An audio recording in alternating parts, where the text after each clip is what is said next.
বাবার বাড়ি যেতে পারছি না, আর এদিকে বাড়িতে বসে ওই বাড়িতে করা ভিডিওগুলো এডিট করছি। কি মন খারাপ করে, তাই না? যেতে পারছি না, তার কারণ হলো ও বাড়িতে প্রায় প্রত্যেকেরই চোখ উঠেছে। জানি না কারা কি বলে, চোখ লাল হয়ে ফুলে যায়, যেটা শুনেছি সেটা নাকি ছোঁয়াচে। ছোটবেলায় আমাদেরও হয়েছে। বাড়িতে কোনো একজনের হলে সেটা পরপর বাড়ির প্রত্যেকটা মানুষের হয়। তো যাওয়ার কথা ছিল শুক্রবার, ওদিক থেকে মাও বারণ করলো, এদিক থেকে আমার শাশুড়ি মাও বারণ করলো, যেহেতু আমারও একটা ছোট ছেলে আছে সেই জন্য আর না যাওয়ার জন্য। তারপর আমিও ভাবলাম যে না থাক, পরে যাব, সবাই সুস্থ হোক, সেরে উঠুক, যেহেতু ছোঁয়াচে আর দুটো বাচ্চা প্রায় একই সাথেই থাকে। পুজোর আগে শরীর টরীর খারাপ করে লাভ নেই, ওরা তাড়াতাড়ি সুস্থ হয়ে উঠুক, কারণ আমার ভাইপোর জন্য আমার প্রচণ্ড চিন্তা হয়। কিন্তু কি করব, মন তো মানে না, মনটা পড়ে আছে ও বাড়িতে। ও বাড়িরও সবার মনটা খুব খারাপ যে আমি আসবো বলে আসতে পারলাম না। তাই ফোন ঘাঁটতে ঘাঁটতে এই ভিডিওটা পেলাম, ভাবলাম এডিট করে একটু মনটা শান্তি করা যাক। ভিডিওটা ছিল কয়েকদিন আগের।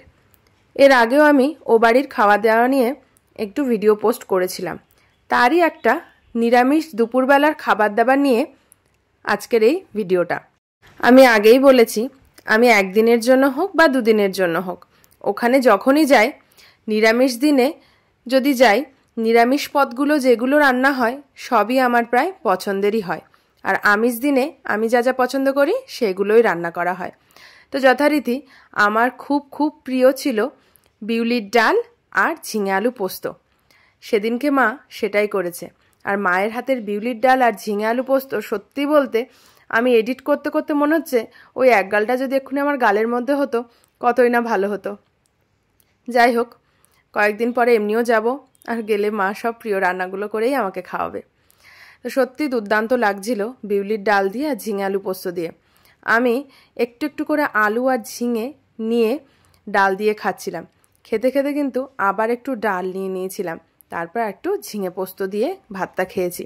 এত রকমের রান্না হয় যে একটা একটা করে খেতে খেতে মনে হয় তরকারিগুলোই খেয়ে নিই, ভাত আর খাবো না, কারণ তরকারিগুলো খেতে খেতেই তো পেট ভরে যায়, ভাত আর কি খাবো। আর ওখানে নেই কোনো কাজ, নেই কোনো ঝামেলা, তাই বসে বসে হজমও করতে কষ্ট হয়। আর একটু ঝিঙে পোস্ত নিয়ে ভালো করে ভাতের সঙ্গে চটকে মেখে গালে তুলে দিচ্ছি। সত্যি আমি কিন্তু বড্ড মিস করছি। কবে যে যাব, এডিট করছিলাম একরকম মনে হচ্ছিল, এখন যখন ভয়েস ওভার দিচ্ছি এখন যেন আরও মিস করছি, আরও বেশি করে যেতে ইচ্ছে হচ্ছে। আর আগের থেকে একটা পরিকল্পনা থাকলে যে আমি অমুক বারে যাব কি তমুক দিন যাব, এরকম পরিকল্পনাটা যদি ভেস্তে যায় তাহলে যেন আর ভালো লাগে না, মোটেই আর মন বসে না।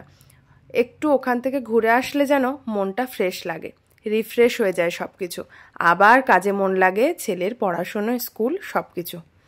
যাকে যা হয়নি তা নিয়ে আর বেশি ভেবে লাভ নেই, মন খারাপ করেও লাভ নেই, সবাই তাড়াতাড়ি সুস্থ হয়ে যাক, এটাই আমি চাই।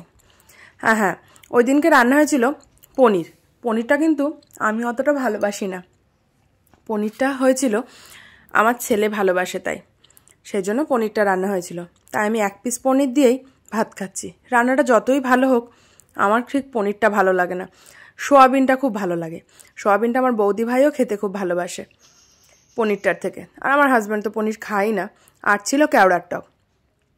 এই দিয়েই আজকে নিরামিষ দুপুরের খাবারটা সেরেছিলাম। তো তোমাদের ভিডিওগুলো কেমন লাগছে অবশ্যই জানিও, পারলে একটু সাথে থেকো।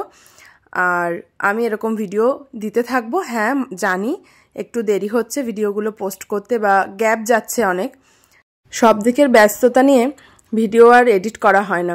ভিডিও হয়তো করা হয় কিন্তু এডিট করা হয় না বলে দেওয়া হয় না। তো যাই হোক, একটু আলু ঝোল পছন্দ করি বলে বৌদি ভাই লাস্টে আমাকে একটু আলু ঝোল দিয়েছিল, সেটা দিয়েই খাচ্ছিলাম। এ বাড়ির খাবার ভিডিও খুব একটা পোস্ট করা হয় না, কারণ সবাইকে দিতে হয়, তারপর নিজে খেতে হয়, আর ওখানে সবাই বেড়ে বেড়ে দেয়, তো সেই জন্য বাহাতে ফোন নিয়ে ক্যামেরা করতে সুবিধা হয়। আর এটা হলো পাতলা করে কেওড়ার টক। ভিডিওটা আজকে এখানেই শেষ করছি। সবাই খুব ভালো থেকো, সুস্থ থেকো।